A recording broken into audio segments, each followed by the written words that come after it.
হিমালয় নয়, আরাবলী পর্বতশ্রেণী হল ভারতের সবচেয়ে প্রাচীন পর্বতশ্রেণী, যে পাহাড় প্রায় 200 কোটি বছরের পুরানো। আজ সেই পাহাড়ই সবচেয়ে বেশি বিপদের মুখে। আরাবলী পর্বতশ্রেণী গুজরাট থেকে রাজস্থান, হরিয়ানা হয়ে দিল্লি পর্যন্ত বিস্তৃত। এর দৈর্ঘ্য প্রায় 670 কিলোমিটার। এই আরাবলী পর্বতশ্রেণী থর মরুভূমিকে আটকে রেখেছে, ভূগর্ভস্থ জল ধরে রেখেছে, উত্তর ভারতের জলবায়ু রক্ষা করছে। সহজ ভাষায়, আরাবলী না থাকলে উত্তর ভারত আরও শুকনো হতো এবং আরও গরম হতো। সাম্প্রতিক সময়ে আদালত আরাবলী নিয়ে একটা গুরুত্বপূর্ণ রায় দিয়েছে।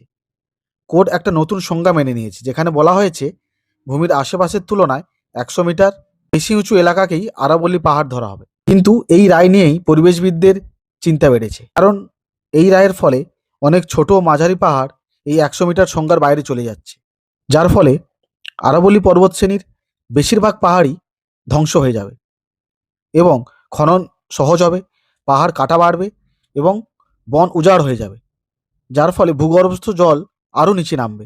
দিল্লি এনসিআর অঞ্চলে ধুলো ও দূষণ বাড়বে, থর মরুভূমি পূর্বের দিকে আরও এগোবে।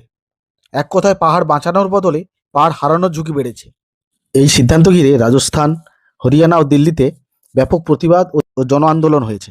প্রতিবাদ ও আইনি জটিলতার পর সুপ্রিম কোর্ট নিজস্ব উদ্যোগে গত ডিসেম্বরে আবার এই বিষয়ে শুনানি শুরু করে। আদালত গত নভেম্বরে রায়টিকে কার্যকারীভাবে স্থগিত করে দিয়েছে এবং বলেছেন যে সিদ্ধান্তের আগে এই উচ্চ পর্যায়ের বিজ্ঞানীদের বিশেষ কমিটি তৈরি করে বিশেষ মূল্যায়ন করা উচিত। আমরা চাই পাহাড় বেঁচে থাকুক, কিন্তু অসাধু ব্যবসায়ীরা তারা নিজেদের ফায়দার জন্য আরাবলীকে ভেঙে ফেলতে চায়। আমাদের একজোট হয়ে এর বিরুদ্ধে রুখে দাঁড়াতে হবে, তবেই আমরা পরিবেশকে বাঁচাতে পারব। ধন্যবাদ, সবাই ভালো থাকবেন। দেখা হচ্ছে পরের ভিডিওতে।